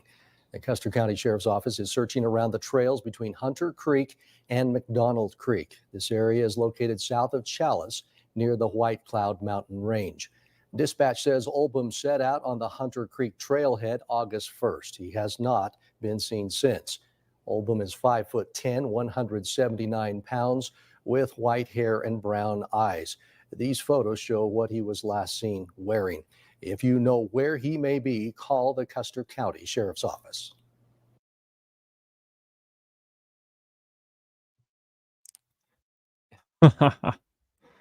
Hi, his name is Olbum, not Old Bum, but hey, you pronounce it how you want to pronounce it. There's your update for him, though. I hope they can find him. It's a long period of time to be just not, they can't find him at all. What is this area like? What is it called? The trailhead. Hunter Creek Trailhead. Part of the Salmon Chalet National Forest. Okay. Can we get a map? No. Can we go to the US Forest Service? Yes. Okay. Is it Nevada? No. Idaho.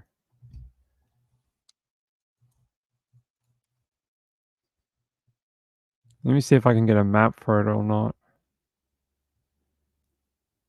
Hunter Creek, okay.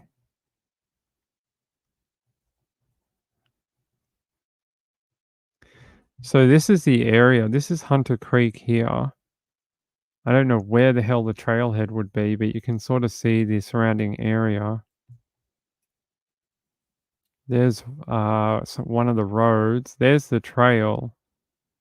Oh, that might be a trail or might be, yeah, it looks like a trail. There's a car. A lot of logging. Looks like a lot of downed old trees. Tornado? Or just logging? Maybe logging. So there's the Hunter Creek. Where is the trailhead? But you can see the area that they have to search. Look at this. This is a little. Okay, so it goes just up the mountain. So it's probably somewhere around here. This isn't like you can see how tall the elevation gets. Look at this. There's freaking snow. There's snow up here on the mountain, so it gets pretty tall. Look, up the mountain we go. There you go. There's a freaking canyon up here, and so the area is quite advanced in some places, especially when you get up further in elevation. Wow, this beautiful place. I can understand why you'd want to hike here. But it's look at the area. There's High Ridge Trail. River Trailhead right here. Maybe down here. There's the Norfolk Wood River Trailhead, maybe somewhere around here. Let me see if that's the right. Hunter Creek Trail. Near the Salmon. Okay. Hunter Creek Trailhead. I'm guessing it must be this. No, that's the Wood River. I don't know. It's somewhere around here near that river. Hunter Creek here. All right, there's got to be a trailhead, which is like a parking thing. Where is the trailhead? I have no idea, guys, but there is a bit of a thing here where you could drive up. I don't know if that's it, but I don't see another road, to be honest.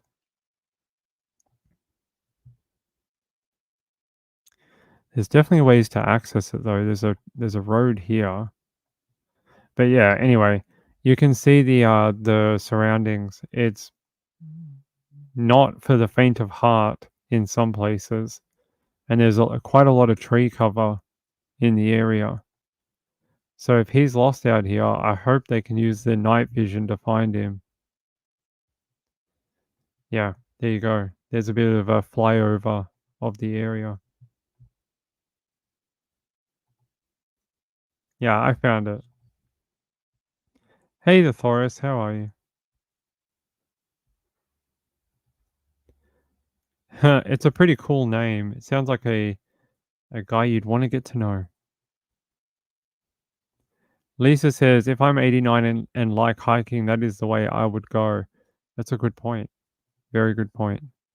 The fact he can even hike at 89 is a testament to his fitness. The fact he can even do it. I know, right? What a legend. But yeah, look, I hope they can find him. Look at the area. You can see there's a lot of mountainous and elevated areas and what? There's a university? Is there really? East Fork University. What is East Fork University? A college? Are you sure? Are you sure there's a college in the mountains? East Fork University. Maybe it's something like a property that the university owns in the area for some sort of research or something like that. That would make more sense. Not that there's an actual university in the mountains. Because that doesn't look like a university. That looks like a home or a property. Ain't no looking like no university I've ever seen. Yeah, look, anyway. Just wanted to show you the area. Look at this. We zoom out. You can sort of see all of the, well, there's Hunter Creek over here. There's a couple of Hunter Creeks. Let's check this one. Does this one have a trailhead? There is sort of a turnoff around here. Hunter Creek. I'm not sure, but you can access it through the road. Hunter Creek, Crooked River Road. And there's a deer guard station. A deer guard station, is that actually guarded by deers? Do they attack you if you don't pay the toll? Is that what happens? A deer guard. Oh no, it's a deer park guard station. Okay. I thought it was like a place where deers attack you if you don't pay the toll. Oh, they've got another one. Deer Park Campground, temporarily closed, probably due to deer attacks. There you go. Boise River. All right, that's it. That's all I'm going to show you. Just thought I'd show you the area. Bambino has an army.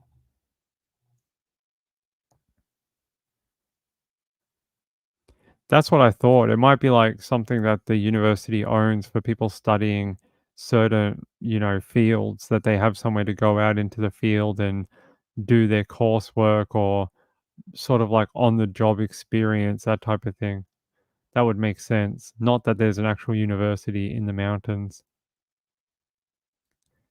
Never go near a buck in heat ever. I think that rule applies to any male animal. Bear, horse, anything large. Some Swedens, they're quite tall. Some Dutch people, they're like 7 foot. That type of thing. Angela says, I'm actually 52 this year. That is good work. Glad you could make it to 52. Rachel says probably a study station. Yeah, that's what I think too. All right, we're going to wind up because the show got a bit crazy at the end. Hey, I love you all. We'll be back tomorrow. Tomorrow's Sunday Nights with Ping. Sunday Nights with Ping. So we'll be on at 10:30. Yeah, 10:30 Eastern. And then, yeah, I'll see you then. I just don't think there's anything breaking news going on right now. Let's have a look. I don't think so. It's a pretty quiet Saturday night, actually. Yeah, it's pretty quiet. I don't know why. I don't even see any police chases tonight. None. Nah, there's nothing really going on. I'm checking like the breaking news here. Trending? Anything? No. It's a very quiet Saturday night for some reason. I guess that's good. Better than the other ones we had. The baby update? Baby? Why does that sound familiar? Baby? What is that? I know that we had someone called that. I didn't see it. I saw the one you sent about Taylor Swift. I saw the other one, which was about Jay Slater, but I don't know one about Baby. Oh, yeah. Yeah, the one in the Taylor Swift one. Yep. I did see that. Hold on. Where is it?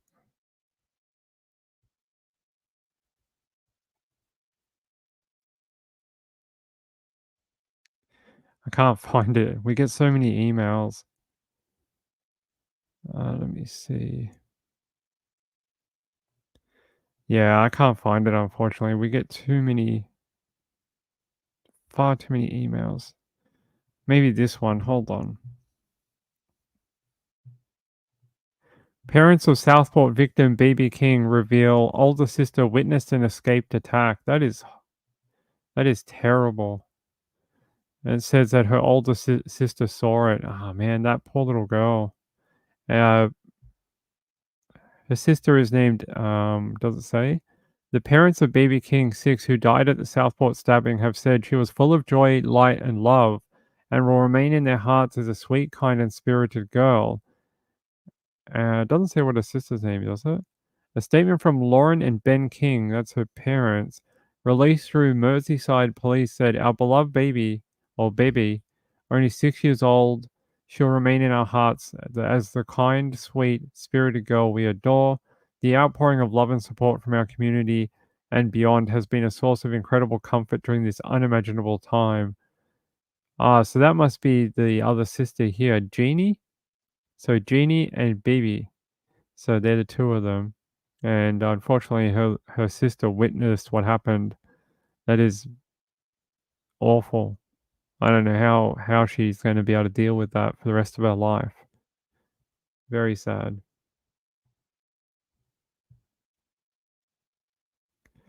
Well, she'll probably deal with a lot of stuff. Probably sort of worried that what she did was insufficient to try and protect her sister, even at 9 years old. So she may have to deal with those feelings for a long time, yet alone the feelings of actually seeing it happen. Ellen Greenberg? I did, yes. Actually, last night I posted on Twitter. Ellen Greenberg, who was no, actually, sorry. I'm going to tell you two different stories. The former CEO of YouTube, her name was Susan. She died last night, aged 56, from a 2-year battle with cancer. Very sad. I know a lot of people didn't like her views, but very sad that she died at such a young age of 56.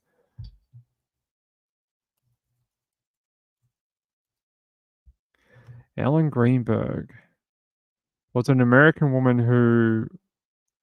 Oh, actually, I did see something like this where they announced that they've overturned... Did they say they overturned the S-word ruling? Is that what I read? Sorry, I had to move. My leg was hurting. Mystery of woman whose death was ruled... Yeah, they tried to rule her death a S-word. Nancy Grace reveals evidence in Ellen Greenberg S-word that may have damaged Josh Shapiro VP chances.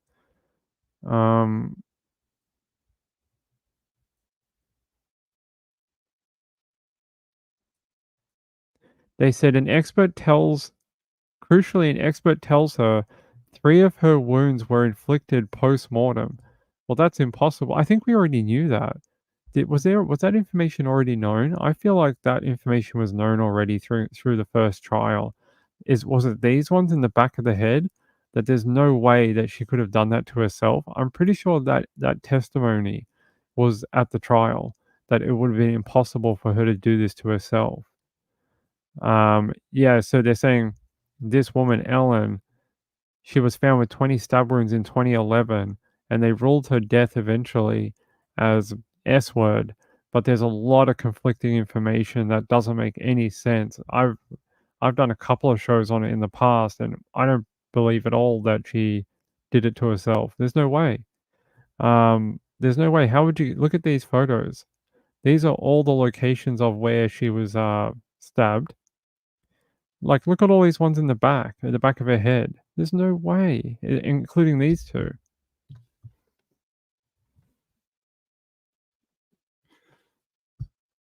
Yeah, I just don't believe there's any way. Yeah, the ones in the back, I just don't believe it. Yeah, I've heard that. I hope they reinvestigate. I really do. She deserves justice for what happened to her, and she deserves to have whoever did this to her held responsible. Because they're saying Shapiro mishandled the case, which caused anger, hurt, and outrage to Ellen's family. I can see that. Her family must be still very angry because they've never received their chance at justice that they should have had. Yeah. Really, really awful case. Really awful. I think we've done a couple of videos on it before. Good. I hope they win. I hope they win.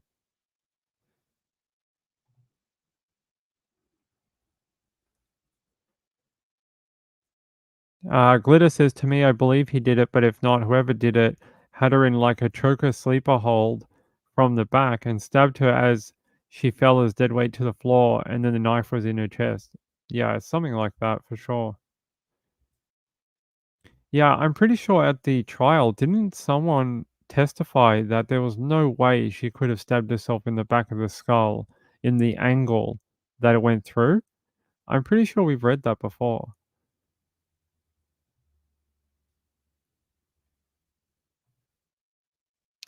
Good. I hope they take it. I hope we get a great update on it. And I hope her family finally start on the road to some real justice. Because what they've got so far is not justice. It's being dicked around for freaking over a decade. That's what they had.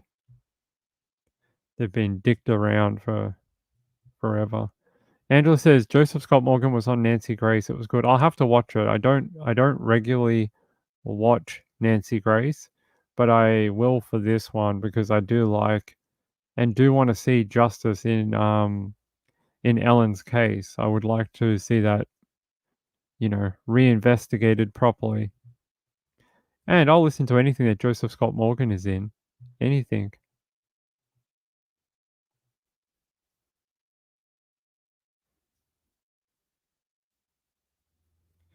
Yeah, I think we have gone through it before, Glitter. Maybe we can do it again. Yeah, you can't stab yourself after you're dead. That should have been the be end and end all of everything. And they should have investigated this as a murder.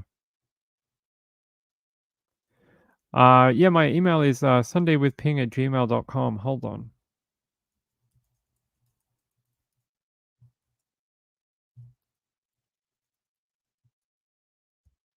I feel like we read it out at the time, but I'll appreciate you sending me the document. He's a good guy. Joseph is a great guy.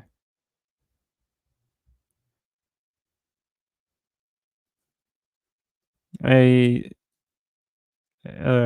inch. What are you talking? Like a little thing, serrated steak knife? Okay. Yes, I know. I like him too. Hey, maybe one day when the channel is more successful, I can actually ask him to come on here. But until we have a few more followers, I don't think he would be interested. I don't think we have anything to offer him in return, like new viewers or anything like that. So I don't want to ask him until we could. He's a good guy. Deserves all the success in the world, that man. After what he's done for heaps of other families and stuff like that. He deserves all the success in the world. I don't know. I've talked about it with people who talk to him every day, and I don't think he would. But we'll see. We'll see. Hey, I love you all. I will be back tomorrow at 9 o'clock. Can anyone explain to me when it became policy not to use on media outlets Meta?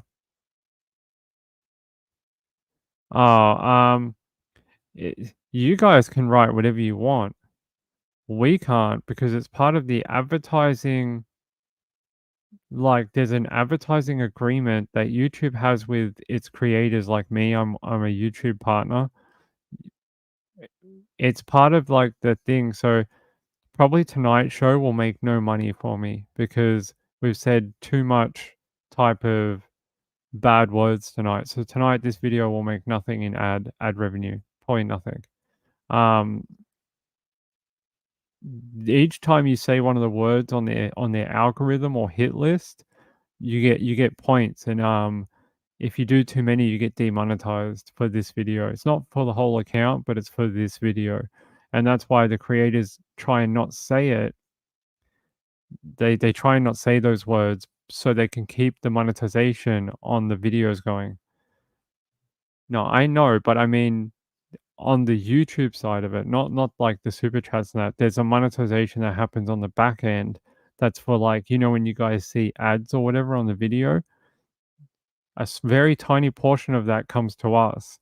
It's like 1 cent No, not even. It's like 0.01 of a cent each time somebody watches the video, something like that. It works out to like $10 per 1,000 people who view the video, something like that.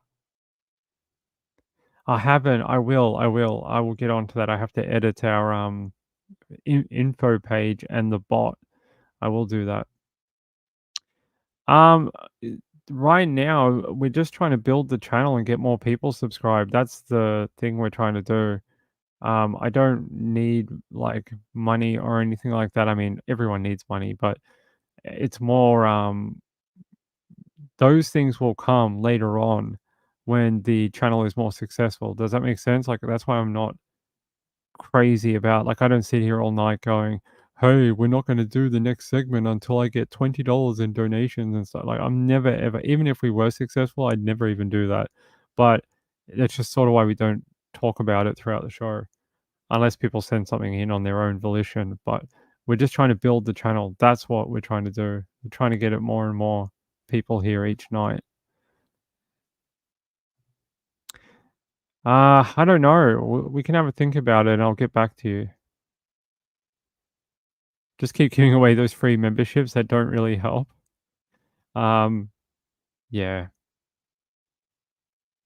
No, the Thoris, you don't have to gift any memberships. I can do it. Do we have enough people in the chat that don't have a membership? 1, 2, 3, 4. Yeah, we probably do. Hold on. Give me 1 second, guys. I'll be back.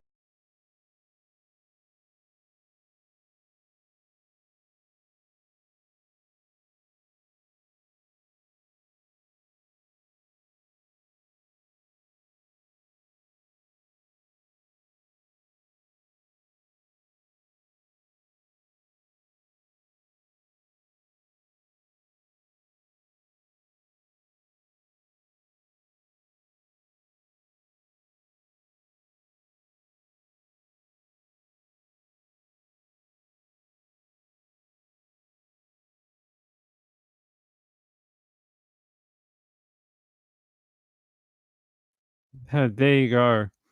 There you go. I was able to give away some too. So, the Thoris, thank you for gifting some. I've given 5 away too. And I think we're done for the month. You can only give 10, but yeah, it's there you go. I hope people got some. Marilyn, did you get one? I hope Marilyn got one because and I hope Lisa got one and Natasha maybe. Mr. James or Mrs. James, I don't know. Jojo maybe. Natasha got one. No?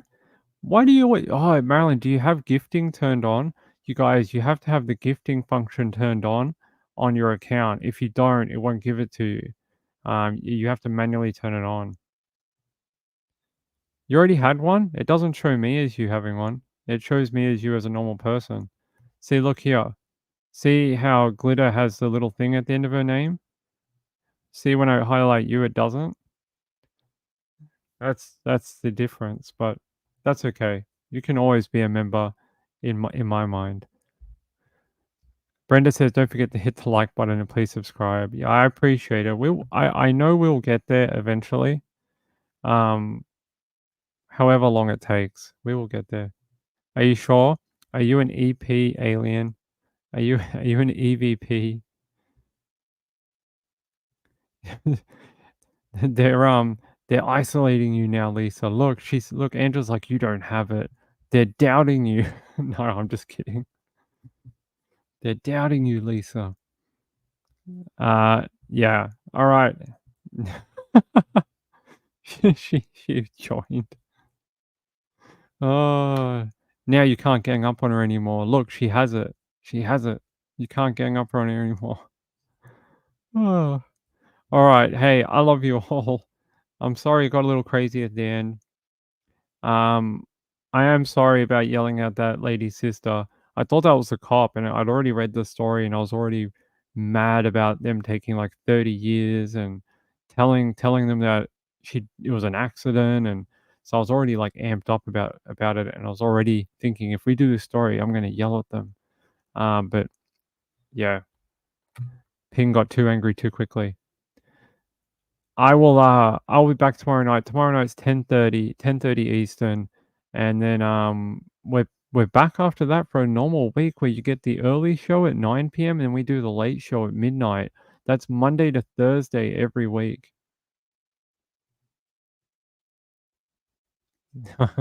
I hope so.